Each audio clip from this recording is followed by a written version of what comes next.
If there is apprehension of arrest, जहां पे किसी इंसान को लगे कि मुझे अरेस्ट हो सकती है, कोई एफआईआर दर्ज हुई है, कोई कंप्लेंट दर्ज हुई है, तो अरेस्ट से बचने के लिए he can file an application of anticipatory bail before a session court and high court within the jurisdiction of which the offence is basically committed or alleged to be committed.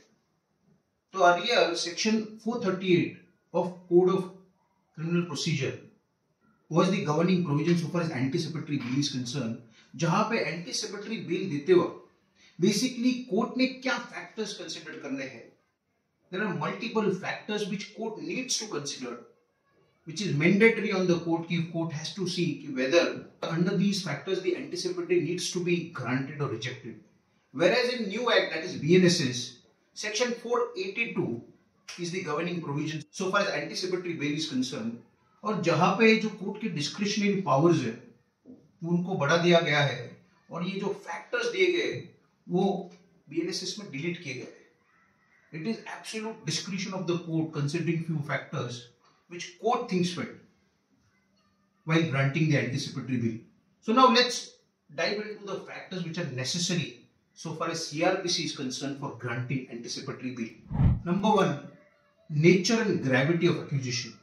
मतलब आपका जो crime है उसका nature क्या है, उसकी gravity क्या है, वो कोर्ट को देखना बहुत जरूरी है.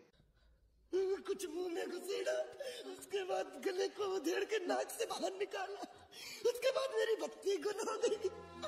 Number 2, the antecedents of the accused. मतलब इसके पहले अक्यूज ऐसे कोई क्राइम में पनिश किया गया है या फिर is there any FIR registered against the accused?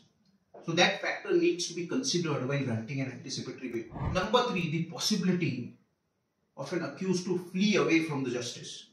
मतलब अक्यूज जो भाग तो नहीं जाएगा या फिर वो और कोई कंट्री में तो नहीं चला जाएगा, विजय माल्या तो नहीं बन जाएगा. तो ये कोर्ट को देखना बहुत जरूरी था. नंबर 4, ये जो कंप्लेंट एफआईआर दर्ज की गई है that is done with the object to humiliate और टू फ्रेम द अक्यूज. तो कोर्ट नीड्स टू कंसीडर कि ऐसा कोई फैक्टर है जहां पे झूठा आरोप किया गया है और अक्यूज को कहीं ना कहीं फंसाया गया है. So these were 4 important factors court had to consider while granting anticipatory bail under the earlier act. However, if you see the new act, that is BNSS, जहां पे section 482 में कोर्ट को ज्यादा डिस्क्रिशनरी पावर दी गई है और ये 4 factors जो रिमूव किए गए. So court can look into lot of factors while granting an anticipatory bail. But basically the important factor for granting anticipatory bail इसकी अरेस्ट क्यों जरूरी है. क्या कुछ सीज करना है, कुछ इंट्रोगेशन करना है, क्या प्राइमा फेसी केस है, क्या अक्यूज इन्फ्लुएंशियल पर्सन है, क्या उसने पास्ट में ऐसे कोई ऑफेंस किए हैं, क्या डॉक्यूमेंट्री एविडेंस है जिसमें कोई सीजर की जरूरत नहीं है. तो बहुत सारे फैक्टर्स जो है वो कोर्ट कंसिडर करके एंटीसिपेटरी बेल देती है. And there are many judgment which says कि किसी भी इंसान की लिबर्टी कॉम्प्रोमाइज हो जाए ऐसा नहीं करना है. और जहां तक बन सके if there are factors whereby court thinks कि एंटीसिपेटरी बेल देना चाहिए, so court shall and must in such cases grant anticipatory bell.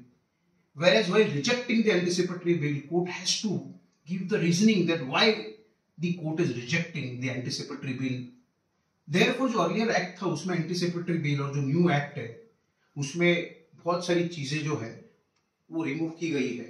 And court has more discretionary power and court can look beyond those factors while granting anticipatory bail.